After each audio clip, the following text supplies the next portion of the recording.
We knows that how many type of accounts are there. We completed that. We completed rates of interest on fixed deposit, factors which is affecting the fixed deposit, the interest on the term deposit, fixed deposit scheme for the senior citizen. We already completed that. And now renewal before maturity, I told you about that as well, I guess. बता दिया था ना मैंने, renewal before maturity. सारे बच्चे थोड़ा बहुत points वगैरह लिखते चलिएगा. I am asking something that we already completed renewal before maturity. Yes, ma'am. Okay, so I am going to start from this topic only, the renewal before maturity. जो reserve bank है उसने permission दिया है बाकी banks को that they can renew the existing term deposit, whatever amount is deposited in bank, the customer have full right to renew that. ठीक है, even before the maturity. अगर वो particular, जैसे मान लीजिए मैंने fixed deposit किया 5 साल के लिए और after 4 years I decided that it's better to renew it once again. So maturity date तो मेरा पूरा हुआ नहीं है, 5 years है maturity date, 5 years से maturity year मतलब 5 साल है और 4 साल में ही I decided to renew that. So even that is also permitted by the RBI to the permitted by the RBI and we have allowed for do that. ठीक है, in that situation there is no penalty can be allowed. No penalty is allowed in that, means no penalty, कोई भी penalty आपका इसमें नहीं लगेगा, कोई भी fine नहीं लगेगा. But earlier what is happening that before maturity if you will, अगर आप maturity से पहले अगर आपने पैसा को तुड़वाया, जिसको हम कहते हैं एफडी तुड़वाना, अगर तुड़वा लिया तो ऐसे सिचुएशन में क्या लगता था हमारा, पहले हमारा पेनल्टी लगता था, लेकिन अब पेनल्टी नहीं लगेगा अगर आपने बीच में ही मैच्योरिटी पूरा होने से पहले आपने उसको रिन्यू करवा लिया तो. ठीक है, अब यहाँ पर दो सिचुएशन है. पहला तो यही कि it is renewed before the date of maturity, यानी कि मैच्योरिटी से पहले आपने रिन्यू करवा लिया. सेकंड है the period of renewal is longer than the remaining period of the original deposit. इसका सेकंड का मतलब ये है कि अगर मान लीजिए कि आपने जो रिन्यूअल करवाया है वो रिमेनिंग जो पीरियड था ओरिजिनल डिपॉजिट का, यानी कि मान लीजिए कि 5 साल था, 5 इयर्स था पहले मेरा मैच्योरिटी डेट पर्टिकुलर एफडी के लिए, और ये 5 साल से 4 साल में ही मैंने इसको रिन्यू करवा लिया, तो यानी कि 1 साल बचा रिमेनिंग आपका ओरिजिनल डिपॉजिट पे, और मैंने इसको 1 साल से ज्यादा, यानी कि मान लीजिए कि मैंने अगले 3 साल के लिए इसको वापस से रिन्यू करवा लिया, तो जो आपका मैच्योरिटी डेट बचा हुआ है, यानी जितना ईयर मैच्योरिटी का बचा हुआ था ओरिजिनल डिपॉजिट पे, उससे ज्यादा आपका रिन्यूअल का मैच्योरिटी टाइम होना चाहिए. क्लियर हो गया एवरीवन? ऑनलाइन क्लास सबको क्लियर है? समझ में आया? ये वाला दूसरा पॉइंट क्लियर हो गया? ठीक है, ओके. ये दोनों पॉइंट क्लियर हो गया. रिन्यूअल बिफोर मैच्योरिटी में कब कब कौन कौन सिचुएशन होगा जब पेनल्टी नहीं लगेगा. पहला सिचुएशन कि आपने रिन्यू करवाना है डेट ऑफ मैच्योरिटी से पहले, और सेकेंड सिचुएशन जो रिन्यूअल जो टाइम होगा that is longer than the original deposit remaining years, मतलब ओरिजिनल डिपॉजिट पे जो रिमेनिंग ईयर्स था उसके बाद आप रिन्यूअल कराते, वो आपके रिन्यूअल का टाइम ज्यादा होना चाहिए उस रिमेनिंग ईयर से. ठीक है, in such cases interest will be payable as follows. यहाँ पर कुछ सिचुएशन है जहां इंटरेस्ट पेएबल होगा on the original deposit at rate applicable to the period for which the deposit has actual run from the date of deposit to the date of renewal prevailing at the time of deposit without levying any penalty. यानी example के लिए देखिए, इसको ध्यान दीजिएगा, इन दोनों point पे ध्यान दीजिएगा. पहली चीज ये कि मान लीजिए कि यहाँ 5 इयर्स के लिए रिन्यूअल टाइम था, 5 इयर्स था और 4 साल ही हुआ और मैंने उसको रिन्यू करवा लिया. तो जो मैंने रिन्यू 4th ईयर में करवाया, तो जो 1st to 4th ईयर आपका इंटरेस्ट मिलेगा इस पे आपको डिपॉजिट पे, ये आपके ओरिजिनल जो आपका डिपॉजिट और जितना आपने जब करवाया था ये डिपॉजिट, यानी कि 5 साल का जब आपने एफडी लिया था उस टाइम पे जो आपका डिपॉजिट पे इंटरेस्ट मिल रहा था, मान लीजिए 5%, वही 4 साल तक चलेगा. जैसे ही 4th ईयर में आपने रिन्यू करवा लिया तो उसके बाद मान लीजिए कि इसको 7% कर दिया गया, तो आगे के 4 साल के बाद और 3 साल तक चलेगा जो ना, 4 ईयर के बाद 3 साल और जो चलेगा, इस पे हम लगाएंगे 7% का इंटरेस्ट रेट. यानी टिल रिन्यूअल रिन्यूअल तक ओरिजिनल रेट जो चल रहा था इंटरेस्ट रेट वही पेबल होगा, लेकिन जैसे रिन्यू हो जाएगा उसके बाद जो नया वाला इंटरेस्ट रेट है वो लगेगा उस पे। क्लियर? मिलेगा, मतलब लगेगा नहीं, मिलेगा, हम लोगों को मिलेगा। ठीक है, नेक्स्ट वन इज ओपनिंग। अब यहां पर ध्यान दीजिएगा कि opening and operation of FD account. Opening मतलब ओपन कैसे करेंगे और किस तरीके से ऑपरेट करेंगे एफडी अकाउंट को। तो for opening a fixed deposit account, depositor को क्या क्या चीजें करने की जरूरत पड़ेगी, कौन कौन से प्रिकॉशंस और कौन कौन से फॉर्म को भरना है, ये देखते हैं। तो सबसे पहला, opening and operation of fixed deposit account में सबसे पहले ध्यान दीजिएगा कि फिक्स्ड डिपॉजिट अकाउंट को ऑपरेट करने के लिए, उसको ओपन करवाने के लिए, सबसे पहले ओपन कराने के लिए हमें एक एप्लीकेशन को फिल करना है। क्या फिल करना है? एप्लीकेशन को फिल करना है, जिसमें आपको मेंशन करना है कि आपको कितना अमाउंट डिपॉजिट करना है, how much amount you are going to deposit as a fixed deposit. ठीक है, तो उस अमाउंट को आप मेंशन कीजिएगा और कितने पीरियड के लिए यानी कितने साल के लिए आप डिपॉजिट करना चाहते हैं। ठीक है, for how many years you want to do this FD. ठीक है, और यहां पर आपको अपना स्पेसमैन सिग्नेचर भी देना है, वो सिग्नेचर जिसके थ्रू बाद में जाकर के आप उस डिपॉजिट अकाउंट से पैसे को विड्रॉ कर सकते हो। That is for the record. ठीक है, तो यहां पर आप स्पेसमैन सिग्नेचर दीजिएगा। उसके बाद आपका फिक्स्ड डिपॉजिटर जो है वो एक एक्नॉलेजिंग रिसिप्ट देगा, मतलब फिक्स्ड डिपॉजिट रिसिप्ट आपको मिलेगा। किसको मिलेगा? डिपॉजिटर को मिलेगा। तुम लोगों ने घर पे भी कई बार देखा होगा कि आप लोग के फादर के पास एफडी का एक अलग से पेपर मिलेगा, आपको देखा है, वो एक तरीके से इस रिसिप्ट होता है कि आपने इतने रुपए का एफडी इस बैंक में करवाया है।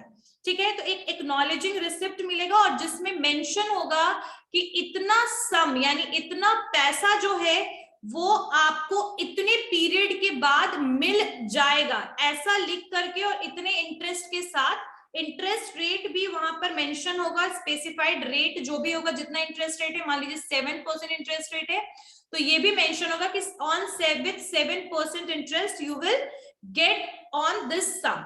ठीक है, वो भी मेंशन होगा। और उसके बाद वो आपको अपने पास हमेशा उस रिसिप्ट को कैरी करना पड़ेगा, रखना पड़ेगा। That is a kind of evidence of that particular FD. Clear हो गया? समझ में आया? अगर आप लोग देखना चाहते हो इस पीस में तो यू कैन सी दैट। दिख रहा है सबको? Everyone, you all are able to see the receipt? Yes, ma'am. Receipt ऊपर में देखो, Yes, Punjab ma'am. National bank का है ये। इस तरीके से आपको एक डिपॉजिट रिसिप्ट अवेलेबल करवाया जाएगा। क्लियर है? सबको दिखा एवरीवन? Yes, ma'am. देखा. ठीक है, तो अब आपका पेमेंट ऑफ इंटरेस्ट कैसे होगा? ठीक है, how the payment of interest is given by the bank. ठीक है, ये चीज हम नोटिस करेंगे, देखेंगे। अच्छा, मैं एक बात आपको बता दूं कि कई बार कुछ एफडी अगर आप बहुत ज्यादा करते हैं, जैसे मान लीजिए कि आपने 50 लाख का एफडी किया, तो ऐसे सिचुएशन में आपको इंटरेस्ट रेट आपके अकाउंट में हमेशा मिलता रहता है। कई बार वो कुछ पर्टिकुलर अमाउंट करते हैं तो इंटरेस्ट रेट उस पर्टिकुलर अमाउंट के साथ जुड़कर एक साथ मेच्योरिटी के बाद मिलता है, ये भी होता है। ठीक है, तो ऑप्शन है कि आप किस तरीके से इंटरेस्ट को लेना चाहते हैं, there is some options for that as well. Opening and operation of FD account समझ में आया कि ओपनिंग कैसे करवाएंगे with the filling the form and after specified the particular amount and period, and after that you will get the receipt from the bank. ठीक है, payment of receipt, payment of interest. Though interest जो है that is payable at the stipulated rate of maturity of FD receipt. Bank usually pay interest quarterly, half yearly, also at request of depositor. जो मैंने आपको बताया वही same चीज यहाँ पर सिचुएशन आ गया। ठीक है, सो इंटरेस्ट जो होगा that is payable according to the stipulated period, whatever is decided. या तो 6 महीने में मिलेगा आपको, या तो 3 महीने में इंटरेस्ट मिलेगा, या तो 1 साल में मिलेगा। और कई बार अगर आपको इंटरेस्ट पहले ही चाहिए होता है, मतलब नॉट एग्जैक्टली पहले, अगर आपको अपने अकाउंट में इंटरेस्ट चाहिए होता है, तो you can also request the bank for that amount. They will provide you that interest in your bank account. Yes, Abhijit? So 3 month, quarterly, half yearly, 6 month, yearly, 12 month, we all know. तो पे कर सकते हैं interest इस तरीके से, और depositor के हिसाब से अगर इफ दे वांट कि उनको इंटरेस्ट चाहिए, they can also take that. ठीक है, जो इंटरेस्ट अर्न होगा क्वार्टर में या हाफ ईयरली में is pay to the depositor in cash और credited to his saving account. ठीक है, यानी हाफ ईयरली या क्वार्टरली जो भी इंटरेस्ट अगर है तो ऐसे सिचुएशन में वो सेविंग अकाउंट में चला जाएगा, किसके, आपके डिपॉजिटर के। और यहाँ पर जो और बाकी जो है, मतलब जो आप बोल सकते हैं कि मतलब कोई भी तरीके का जो इंटरेस्ट है that can goes to the saving account of the depositor. ठीक है, अब नेक्स्ट वन इज कि इंटरेस्ट लेने के लिए, मतलब जो इंटरेस्ट आ रहा है क्वार्टरली और हाफ ईयरली, उसके लिए डिपॉजिटर को जरूरत नहीं है कि they can show the receipt of the deposit. मतलब उसके लिए जरूरत नहीं है डिपॉजिट का रिसिप्ट दिखाया जाए, जो डिपॉजिट का रिसिप्ट मिला था बैंकर के द्वारा on the time of depositing the amount, that is not required to get the interest on your FD. But once you will want to withdraw the whole amount after maturity, then in that situation you have to show that deposit receipt. ठीक है, withdrawal, एक minute, एक चीज और ध्यान दीजिएगा, withdrawal of interest यानी जो इंटरेस्ट का पैसा है, द विड्रॉल ऑफ इंटरेस्ट और the principal through the cheques is not permitted. यानी चेक के थ्रू अगर चाहोगे भी आप तो भी उस अमाउंट को विड्रॉ नहीं कर सकते जो इंटरेस्ट रेट है। ठीक है, इंटरेस्ट का जो अमाउंट है, you in withdrawal of interest और द प्रिंसिपल, प्रिंसिपल का मतलब है जिसको हमने डिपॉजिट किया, मान लीजिए 50,000 किया, that is the principal amount, 5% interest on 50,000, that is 5% is interest. तो 50,000 का 5% कितना हुआ, 2500, 2500। तो लाइक जो 2500 रुपीज है आपका, वो आपको आप उसको उस अमाउंट को या फिर जो प्रिंसिपल अमाउंट है 50,000, उन दोनों को भी चेक के थ्रू विड्रॉ नहीं कर सकते। क्लियर, क्लियर हो गया सबको, everyone? Yes ma'am. Okay, neither the depositor given a deposit and period for which deposit is to be made। ठीक है, चलो, और एक और चीज है कि उसने स्पीसमैन सिग्नेचर दिया है, तो याद रखिएगा कि जो सम है अगर वो रिपे किया जा रहा है यानी रिपेड हो रहा है, तो एट दैट टाइम अगर आपने चेंज करके साइन कर दिया तो भी वो पैसा विड्रॉ नहीं होगा। जो डिपॉजिट के टाइम पे साइन किया था ना बैंक में, वही सेम साइन आपको यूज करना पड़ेगा at the time of withdrawing the amount. ठीक है, क्लियर हो गया है? एक और चीज है कि रिजर्व बैंक ऑफ इंडिया ने कुछ सजेशन दिया है, वो क्या दिया है सुनिएगा। जो रिजर्व बैंक ऑफ इंडिया है had made it absolutely necessary to indicate on FD receipt the date of receipt and the period for which the deposit is accepted and due date। ठीक है, यानी कि आरबीआई ने कहा है कि जो भी आपके पास डिपॉजिट रिसिप्ट है उसमें आपने पैसा कब डिपॉजिट किया, कब उसका मैच्योरिटी फुलफिल हो रहा है, ड्यू डेट क्या होगा, कब आप उस पैसे को निकाल सकते हो, वो सब कुछ मेंशन आपको करना है डिपॉजिट रिसिप्ट में। ठीक है, क्लियर हो गई बात, समझ में आया? डिपॉजिट रिसिप्ट में आपको ये सारी चीजें लिखनी है, बहुत ज्यादा जरूरी है। समझ में आ गया? Yes ma'am. क्लियर? Yes. चलिए, next one is, next point. अच्छा, यहां तक मैंने जितना भी करवाया कि इंटरेस्ट रेट क्या है, इंटरेस्ट रेट कैसे लग रहा है, एफडी अकाउंट क्या है, किस तरीके से ओपन करा सकते हैं, पेमेंट कैसे है, ऑपरेट कैसे कर सकते हैं, ये सारे पॉइंट्स क्लियर है? सारे पॉइंट्स क्लियर है? इस चैप्टर में और भी पॉइंट्स हैं, जैसे interest on overdue deposit, payment of interest, payment before due date, ठीक है, एडवांस अगेंस्ट एफडी। तो there are multiple points in that, so we'll cover these points in the next class।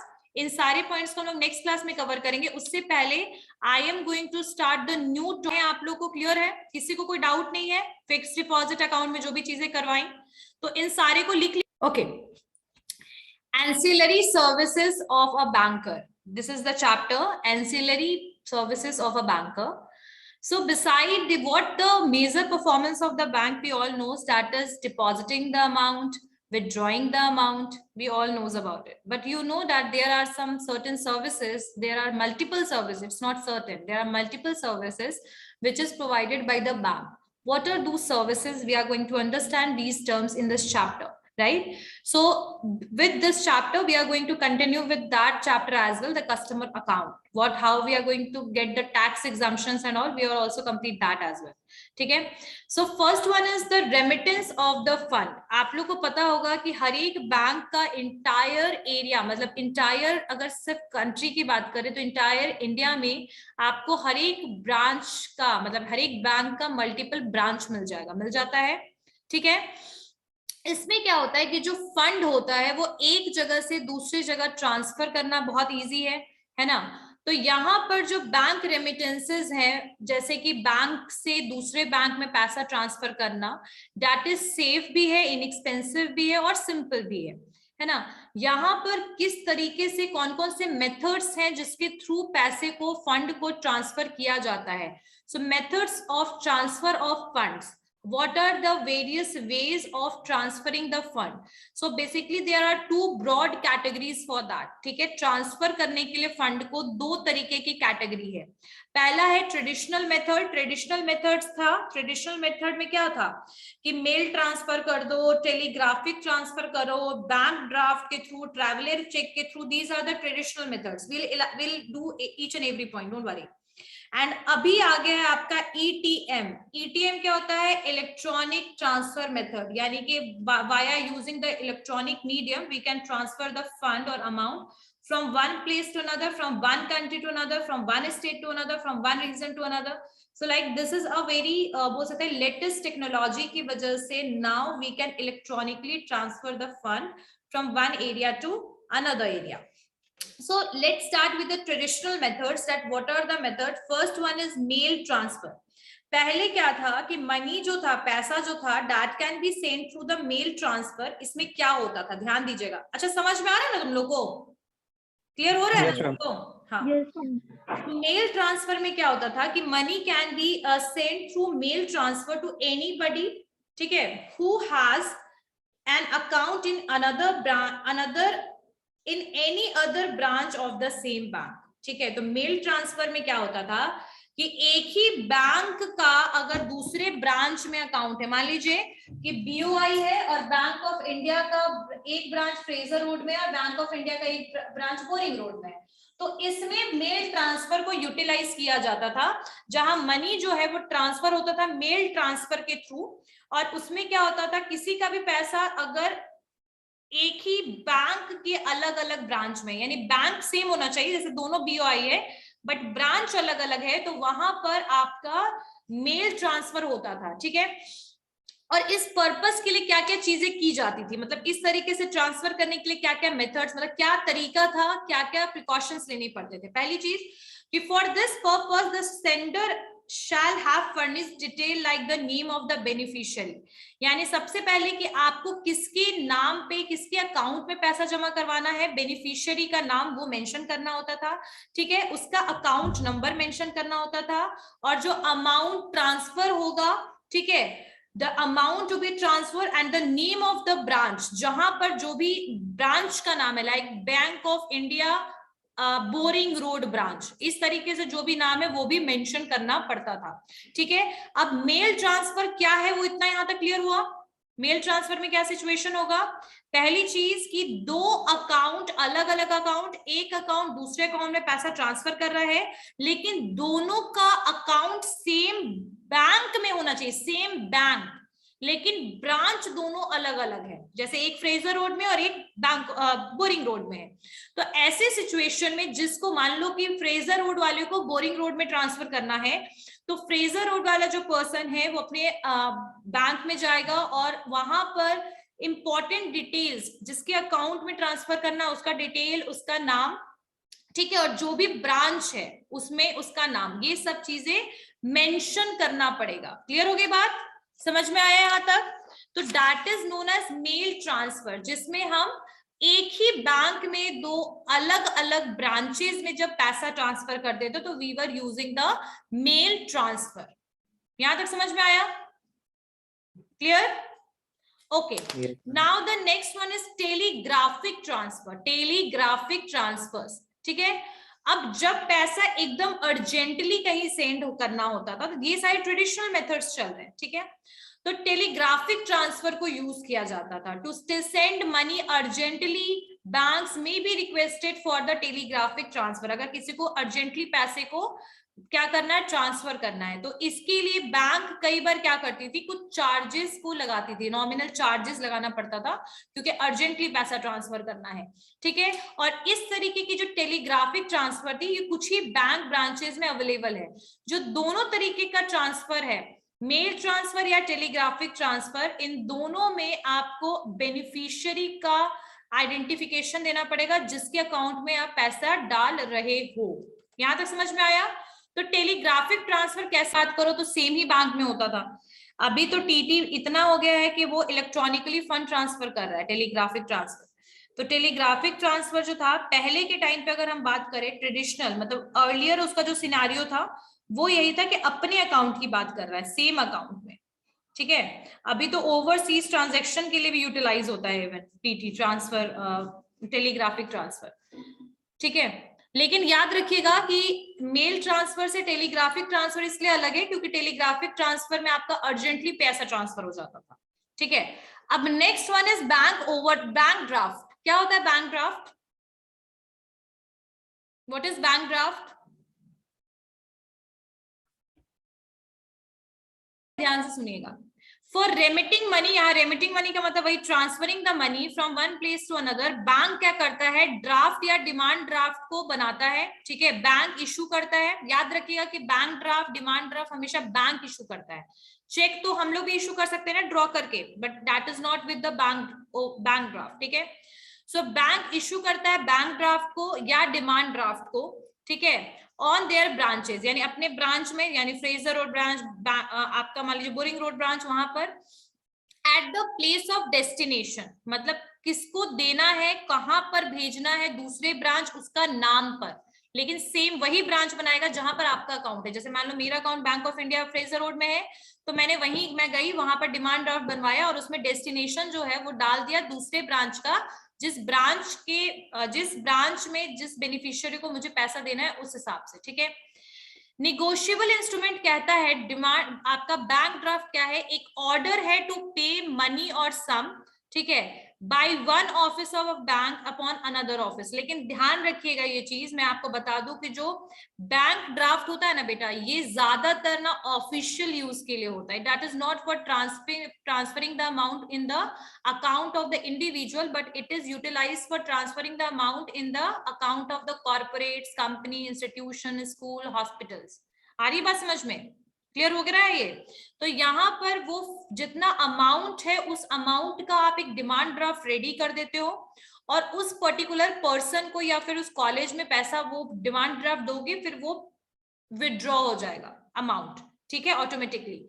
और demand draft के लिए आपको cash वगैरह, और ये किसी भी बैंक से बन सकता है, याद रखिएगा, जरूरी नहीं कि आपका अकाउंट होना जरूरी है उस बैंक में। बैंक ड्राफ्ट जो है, you can basically take the benefit of that from any of the bank sometime। जैसे मेरा कॉलेज में एडमिशन हुआ था तो the college basically they said that आपको डीडी जो बनवाना है वो एसबीआई से बनवाना है। सो मैंने क्या किया, मैं एसबीआई में गई, मैंने वहां पर्टिकुलर कैश दिया, अमाउंट दिया, they made the demand draft on basis of that cash, ठीक है। So this is also one of the way of remitting the fund where the individual या पर्सन कैन मेक बोल सकते हैं ना कि they can take the demand draft from the bank after providing some cash और amount, and that particular demand draft we can give it to the person और the individual, the company, the corporate, जो भी होगा उसको हम क्या कर देंगे, प्रोवाइड कर देंगे। क्लियर हो गया? यहां तक समझ में आया? ठीक है। नेक्स्ट वन यहां तक समझ में आ गया कि किस तरीके से हम बैंक ड्राफ्ट को यूज कर सकते हैं या फिर डिमांड ड्राफ्ट को यूज कर सकते हैं। क्लियर है? Yes ma'am. चलिए next one is traveller's cheque. I guess traveller's cheque तो क्लियर होगा सबको, क्या है वो? यस मैम, आप बता। Next, so what is traveller cheque? Traveller cheque जो एक अनदर टाइप ऑफ इंस्ट्रूमेंट है, that is also used for remitting the amount. How this cheque is useful? जैसे मान लीजिए कि आपने आपको कहीं ट्रैवल करना है, मान लीजिए कि ये ज्यादातर ना दूसरे कंट्रीज में ट्रैवल करने में यूजफुल था, है ना। जैसे मान लीजिए कि आपको यहाँ से जाना है लंदन, अब यहाँ से आपने क्या करा लिया कि आपने अपना पैसा दे दिया बैंक को और अब ट्रैवलर चेक जो है वो ले लिया, आपने ट्रैवलर चेक बनवा लिया। उसके बाद आप उसको लेके कहीं भी जाओगे और उस चेक को दोगे तो they will give you fund और amount on basis of that, ठीक है। ये तो शॉर्टकट में समझ लिया। अब डिमांड, अब है क्या ट्रैवलर चेक, ये सुनिए। ट्रैवलर चेक इंस्ट्रूमेंट है जहां पर रेमिटेंस के लिए यूज होता है एक प्लेस से दूसरे प्लेस के लिए। ये इश्यू होता है for the convenience of the travelling, यानी ट्रैवलिंग में कन्वीनियंस के लिए, और आपका पैसा जो है वो चोरी ना हो या कोई इस तरीके से थेफ्ट और सिक्योरिटी के लिए this kind of cheque is useful, ठीक है। अगर when the person is want to travel without taking the risk of carrying cash, यानी कैश अगर है तो वो चोरी हो सकता है, लेकिन that is not with the traveller cheque, because cheque में आपका नाम प्रिस्क्राइब्ड होगा तो वो दूसरे के लिए यूजफुल भी नहीं है, क्लियर है। तो आप इसको अपने साथ ट्रैवलर चेक को लेकर जा सकते हो, ट्रैवल कर सकते हो। अब स्पेशल फीचर्स क्या है ट्रैवलर चेक के, ये सब चीजें सुनिए। पहली चीज, जो ट्रैवलर चेक है that may be purchase by anyone, मतलब वो कोई भी खरीद सकता है, that can be purchase by anyone. It is not is essential that he must be the customer of the bank, और जरूरी भी नहीं है कि ट्रैवलर चेक बनवाने के लिए आप बैंक के कस्टमर हो। Same situation of the bank draft, ठीक है, या डिमांड ड्राफ्ट। यहाँ पर जरूरी नहीं है कि आप ट्रैवलर चेक में, समझ में आया, यहाँ तक क्लियर हुआ कि पहली चीज कि ट्रैवलर चेक के लिए जरूरी नहीं है कि आप कस्टमर हो बैंक के, आप परचेज कर सकते हो, कोई भी ट्रैवलर चेक को इजीली परचेज कर सकता है, a person without the bank account even, ठीक है। ट्रैवलर चेक जो है that is issued on the different denomination, denomination का मतलब है जैसे कि 50 रुपीज, 100 रुपीज, 500 रुपीज, इस तरीके से आपको ट्रैवलर चेक अवेलेबल हो जाएगा, ठीक है। A person can by any number of traveller check, और वो चाहे तो कितना भी number of traveller check purchase कर सकता है। जैसे मान लीजिए कि 500 रुपए का 10 आपने ट्रैवलर चेक ले लिया तो आपके पास 5000 रुपया आ गया, काइंड ऑफ, समझ में आई बात। तो यहाँ पर किसी भी डिनोमिनेशन, वही जिसमें कैश और नोट्स अवेलेबल होते हैं, शायद आई थिंक उसी में अवेलेबल है आपके ट्रैवलर चेक, और कितने भी नंबर ऑफ ट्रैवलर चेक आप परचेज कर सकते हो। He shall have to deposit equivalent amount of money with the issuing bank, यानी अगर 500 रुपए का ट्रैवलर चेक लिया तो उसके लिए 500 रुपए देना भी पड़ेगा बैंक को।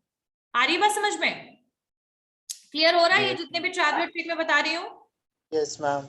ओके, सारे बच्चे कैमरा ऑन करके बैठो। तो क्लियर हो गया, जितना भी ट्रैवलर चेक जो भी अमाउंट का होगा उस अमाउंट, उतना अमाउंट आपको पे करना पड़ेगा। At the time of purchase, the purchaser shall have to sign on the traveler check at the prescribed place, यानी जहां से भी आपने ट्रैवलर चेक लिया है उस समय पे आपको ट्रैवलर चेक पे साइन भी करना पड़ेगा। At the time only you have to sign on the traveler check. जो ट्रैवलर चेक है वो इनकैशेबल है at any office of issuing bank, यानी कोई भी इशूइंग बैंक का ऑफिस कहीं पर भी उस चेक को आप इनकैश करवा सकते हो, ठीक है। अब यहाँ पर ये भी सिचुएशन है कि बस उसी बैंक के ब्रांचेस की बात नहीं हो रही कि बीओआई है तो दूसरे ब्रांच में, but you can do it in the any bank, यानी कि दूसरे बैंक में भी ऑप्शन अब स्टार्ट हो चुका है। चेक में भी है ना, जैसे चेक क्लियरेंस करने के लिए चेक किसी और ब्रांच का, आपका अकाउंट किसी और ब्रांच में तो क्लियर होता है ना, the same thing is with the traveller cheque as well, that the traveller cheque जो है दैट इज इनकैशेबल किसी भी ऑफिस में, इशूइंग बैंक के किसी भी ब्रांच में और अनदर बैंक में भी आप इनकैश करवा सकते हो, ठीक है। और यहां तक कि आप जो है, आई थिंक यहां तक क्लियर हो गया होगा। Yes ma'am. ठीक है, और नेक्स्ट वन इज कि एक और पॉइंट है, इसी में ध्यान दीजिएगा कि इनकैशमेंट तो हो सकता है, उसके अलावा जो इशूइंग बैंक है, जो इशूइंग बैंक यानी जिसके थ्रू आपको ट्रैवलर चेक मिला है, द इशूइंग बैंक जो है वो may enter into agreement with establishment other than bank also to accept the traveler check from their customer in discharge of the obligation। वही same चीज कि आजकल दूसरे बैंक जो है वहां से भी आप ट्रैवलर चेक को क्लियर करवा सकते हो, और बैंक्स के विद इन एग्रीमेंट होता है कि ट्रैवलर चेक अगर क्लियर करवाइएगा, ऑब्लिगेशन एक रिस्पॉन्सिबिलिटी की तरह, रिस्पॉन्सिबल बैंक की तरह अगर आप क्लियर कराते हैं तो जितना भी पैसे का आप करवाइएगा उतना पैसा हम ट्रांसफर करेंगे. So in short there is a basically responsibility of each and every bank that they can basically clear the traveller cheque. ठीक है, एग्जाम्पल के लिए क्लियर हो गया, यहां तक समझ में आ गया? जैसे मान लीजिए मेरे पास 5 चेक है 500 का, और मुझे मैं चली गई यहां से दिल्ली. अब दिल्ली में मुझे उसको चेक को मैं चाहती हूँ कि मुझे इन कैश मिले, तो मैं उसको किसी भी बैंक से करवा सकती हूँ in cash. Clear? Yes, ma'am. चलिए, नेक्स्ट वन इज, एक चीज और याद रखिएगा, bank issues traveller cheque without at cheques at cost and no commission is charge for this facility. यानी बैंक जो इशू कर रहा है ट्रैवलर चेक वो कॉस्ट पे करता है, यानी 500 रुपए के लिए 500 का ट्रैवलर चेक. आ रही है बात समझ में? 500 रुपए के लिए 500 का ट्रैवलर चेक, ऐसा नहीं कि 520 रुपए 530 रुपए, ऐसा कोई भी कॉस्ट नहीं चार्ज करती ओवर कॉस्ट. ठीक है, साथ साथ में ना ही कोई कमीशन लेती है इस फैसिलिटी को प्रोवाइड करने का, मतलब बैंक की तरफ से फ्री ऑफ कॉस्ट सर्विस है. क्लियर? उसके अलावा जो बैंकर है वो यूटिलाइज करती है money, the issuing banker utilise the money without paying any interest, लेकिन उस पैसे को जो वो रखेगी उस पे भी आपको कोई इंटरेस्ट नहीं मिलेगा. The period of cheque remains with the purchaser, यानी जब तक चेक परचेजर के पास है और आपने उसका इन कैश नहीं करवाया, तब जब तक आपने यूटिलाइज नहीं किया, जब तक पैसा बैंक के पास है, उसके ऊपर भी बैंक कोई इंटरेस्ट आपको नहीं देगी. ठीक है, ये चेक तब तक बेटर है जब तक the cheque are good until used, जब तक इसको यूज नहीं किया जाए तब तक सेफ्टी पर्पस से वो बेटर है. लेकिन यहाँ एक और चीज, there is a no limit for the encashment, no time limit for their encashment. यानी अगर आज के डेट में, यानी 11th ऑफ दिसंबर को अगर मैंने आज ट्रैवलर चेक लिया, तो 11 दिसंबर से लेकर के कोई प्रिस्क्राइब टाइम नहीं है, जब तक चाहो तब तक ट्रैवलर चेक रख सकती हूँ. No limit, there is no limit, there is a no time period for encashment of those check. Bank is not charging any cost on this facility, कोई भी कॉस्ट के ऊपर कोई भी आपका चार्जेबल ये नहीं है. लेकिन जब तक इन कैश नहीं कराएगा, जब तक कैश बैंक के पास रहेगा, उसके ऊपर भी बैंक आपको कोई इंटरेस्ट नहीं देगा. क्लियर? एवरीवन, सब लोग क्लियर हो गया? Traveller cheque everyone clear? Okay. Any question from security purpose, that if you don't want to carry cash with yourself, you can take the purchase the traveler check of any denomination like 50 rupees, 100 rupees, 500 rupees, जितने का भी traveler check होगा उतना पैसा bank को देना पड़ेगा. 50 रुपए तो 50 रुपए देना पड़ेगा. फिर बैंक एक तरीके से, अगर मैंने 5,000 रुपए का ट्रैवलर चेक लिया तो 5,000 रुपया किसके पास चला गया? बैंक के पास चला गया 5,000 रुपया. अब मैंने कैश नहीं करवाया, मैं लेकर के घूम रही हूँ ट्रैवलर चेक, तो तब भी कोई पैसा नहीं, कोई भी इंटरेस्ट आपको बैंक नहीं देगा जितना भी टाइम तक आप इन कैश मत करवाइए, कोई कॉस्ट लेगा भी नहीं.